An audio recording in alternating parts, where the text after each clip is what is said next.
Hi, അപ്പോൾ നമ്മൾ ഇന്ന് ഹർത്താൽ അവേഴ്സിൻ്റെ ഭാഗമായിട്ട് ഇച്ചിരി ചിക്കനും വീട്ടിൽ നല്ല അപ്പമൊക്കെ ഉണ്ടാക്കിയിട്ട് കഴിച്ചുകൊണ്ടിരിക്കുക കേട്ടോ. ഞാൻ ഇന്നലെ ഇതിനുള്ള സെറ്റപ്പ് ചെയ്ത് വെച്ച കാരണം എനിക്ക് ഇന്ന് നോക്കണം, ഇന്നത്തെ ദിവസം ഇതിനങ്ങ് തിന്നാൽ.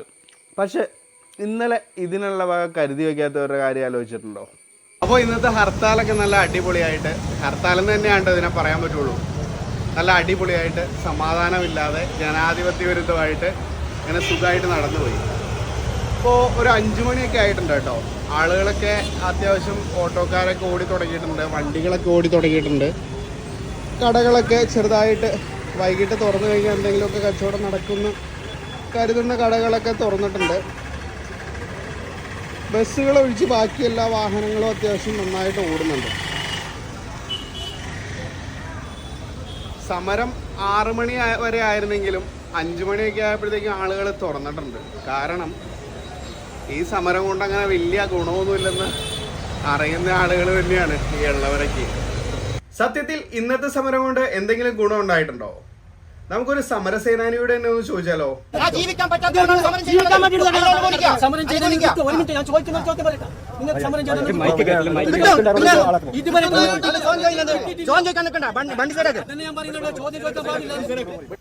അതാണ്, ചോദ്യങ്ങളൊന്നും ചോദിക്കാൻ പാടില്ല. കാരണം ഇപ്പോഴും ഇതൊരു രാജഭരണം നടക്കുന്ന രാജ്യമാണല്ലോ. ഇവിടെ ജനാധിപത്യം എന്നൊരു കാര്യമേ ഇല്ലല്ലോ. അതുകൊണ്ട് ചോദ്യങ്ങൾ ചോദിക്കാനേ പാടില്ല. എന്താണോ സമക്ഷത്ത് നിന്ന് ഉത്തരവുണ്ടാകുക അത് ഇതുപോലെയുള്ള ചേട്ടന്മാർ വന്ന് പറയും, അതങ്ങ് അനുസരിക്കുക. അതല്ലാതെ വേറൊന്നും ഇവിടെ നടക്കില്ല. നീയൊക്കെ ജനാധിപത്യം പറയാനാണെങ്കിൽ വേറെ വല്ല രാജ്യത്തും പൊക്കോളണം, വല്ല പാകിസ്ഥാനിലേക്കോ അഫ്ഗാനിസ്ഥാനിലേക്കോ. ഓക്കെ, സമരങ്ങൾ ഒരുപാട് കണ്ടിട്ടുള്ള രാജ്യമാണ് നമ്മുടേത്. ഇതുപോലെയുള്ള സമരങ്ങളല്ല, യഥാർത്ഥ സമരങ്ങൾ. ഇതുപോലെയുള്ള ഇപ്പോൾ ഒരു ദിവസം നാളെ സമരം അല്ലെങ്കിൽ മറ്റന്നാൾ സമരം എന്ന് പറഞ്ഞ് ഒരു ദിവസത്തേക്ക് സമരം വെച്ചാൽ ഈ കാര്യങ്ങൾ നമ്മൾ ഒരു ആശയം വേണമല്ലോ. ഒരു കാര്യത്തിന് വേണ്ടിയിട്ടാണല്ലോ സമരം വെക്കുന്നത്. ആ സമരം വിജയിക്കണമെങ്കിൽ നാളെ ഒരു ദിവസം സമരം എന്ന് പറഞ്ഞാൽ ആ സമരം വിജയിക്കുമോ? ഇല്ല. സമരങ്ങൾ വിജയിക്കാൻ വേണ്ടി അനിശ്ചിതകാല സമരങ്ങൾ ചെയ്യണം. നമ്മുടെ മഹാത്മാഗാന്ധിയൊക്കെ ചെയ്ത പോലെ മരണം വരെ ഞാൻ ഭക്ഷണം കഴിക്കില്ല, മരണം വരെ ഞാൻ ജലപാനം ചെയ്യില്ല എന്നൊക്കെ പറഞ്ഞിട്ട് കിടന്നിട്ടുള്ള സമരങ്ങളുണ്ടല്ലോ, നേതാക്കന്മാർ ചെയ്ത സമരങ്ങൾ. ഈ അണികളൊക്കെ ഈ നേതാവിന്റെ ബാക്കിലായിരുന്നു. ഇപ്പോൾ അണികളൊക്കെ നേരെ ഫ്രണ്ടിലും, നേതാക്കന്മാരൊക്കെ ഈ സമര ദിവസം എവിടെയെങ്കിലും സുഖലോലുപരായിട്ട് കിടക്കുമായിരിക്കും കേട്ടോ. ഏത് പാർട്ടിയുടെ ആണെങ്കിലും ഞാൻ ഈ പറയുന്നതൊന്നും ഒരു പാർട്ടിക്കും ബാധകമല്ലെന്ന് കരുതണ്ട. ഇപ്പോൾ ഈ നടക്കുന്ന സമരം കേന്ദ്രം BJP ഭരിക്കുന്നത് കൊണ്ട് BMS ഇറങ്ങിയില്ല. ഇനി അടുത്ത തവണ കോൺഗ്രസ് ആണ് ഭരിക്കുന്നതെങ്കിൽ അവരുടെ പോഷക സംഘടനകളും ഇതുപോലെ സമരങ്ങൾക്ക് ഇറങ്ങില്ല. അപ്പോൾ ഇതൊന്നും ജനങ്ങൾക്ക് വേണ്ടിയല്ലെന്നും ജനങ്ങളുടെ ഉയർച്ചയ്ക്ക് വേണ്ടിയല്ലെന്നും മനസ്സിലാക്കണം. അവർ മനസ്സിലാക്കില്ല, നമ്മൾ മനസ്സിലാക്കണം. ഏതായാലും നമ്മുടെ പെരുമ്പാവൂർ കുറച്ച് അംബാനി വിരുദ്ധർ ഈ സമരത്തിന് ഇറങ്ങിയിട്ടുണ്ട് കേട്ടോ. അതിന്റെ കാഴ്ചകൾ ഒന്ന് കണ്ടിട്ട് വരാം.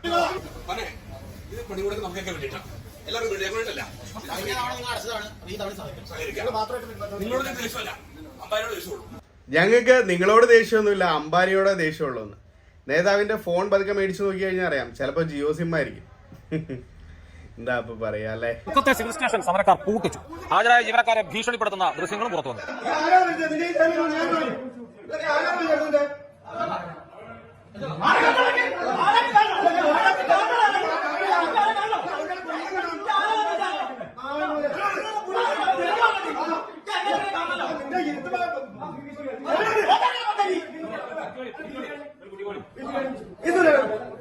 ആരാന്ന് കാണണമെന്ന്, ആരാണോ എന്തോ.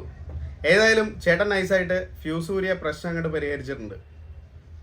ജയ് ജവാൻ ജയ് കിസാൻ.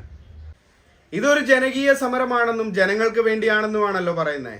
ജനങ്ങൾക്ക് വേണ്ടിയാണെങ്കിൽ മനുഷ്യരത ഇങ്ങനെ അടിച്ചമർത്തിക്കൊണ്ട് സമരം ചെയ്യേണ്ട കാര്യമില്ല. അവരോട് കാര്യം പറഞ്ഞാൽ മതി, വ്യക്തമായി പറഞ്ഞാൽ മതി. ഇതാണ് ലക്ഷ്യം, ഇതിനു വേണ്ടിയിട്ടാണ് നമ്മൾ സമരം ചെയ്യുന്നത്.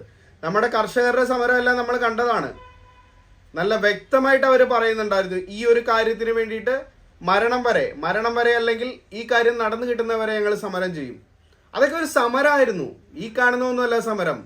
ഈ കാണുന്നതൊക്കെ അക്രമങ്ങൾ അഴിച്ചുവിടാനും എന്താ പറയുക, അവരുടെ ശക്തി പ്രകടനത്തിനും വേണ്ടിയിട്ടുള്ള വെറും ആഭാസത്തരങ്ങൾ മാത്രമായിരുന്നു. തികച്ചും ജനാധിപത്യ വിരുദ്ധമായ ആഭാസത്തരങ്ങൾ.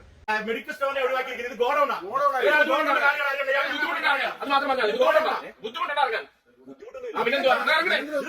മെഡിക്കൽ സ്റ്റോറല്ല. നിങ്ങൾ ഇവിടെ നിങ്ങൾ മരുന്ന് പിന്നെ രോഗികൾ കൊടുക്കുന്നുണ്ടോ? മെഡിക്കൽ സ്റ്റോറിനല്ലേ കൊടുക്കുന്നത്? മെഡിക്കൽ സ്റ്റോറിനല്ല, ഇത് അതിന്റെ ഔഷധ സെന്ററിനല്ലേ കൊടുക്കുന്നത്? പിന്നെ ഇത് ആശുപത്രിക്ക് കൊടുക്കുന്നത്. അത് ആശുപത്രിക്കല്ലേ കൊടുക്കുന്നത്? ഇവിടെ ആശുപത്രിയാണോ? അത് ആശുപത്രി അവിടെ ഒഴിവാക്കിയിട്ടുണ്ട്. ഇത് ഗവൺമെന്റ് പറയാൻ ആർക്കാണോ? ഞാൻ ഫുൾ ന്യായം പറയണ്ട. പിന്നെന്താ ഒരു മിനിറ്റ്, നീ ഫുൾ ന്യായം പറയണ്ടേ? പണിമുടക്കില്ലേ? ഞാൻ ആളെ ഇപ്പോഴത്തെ ഞാൻ ആരുമല്ല. പിന്നെ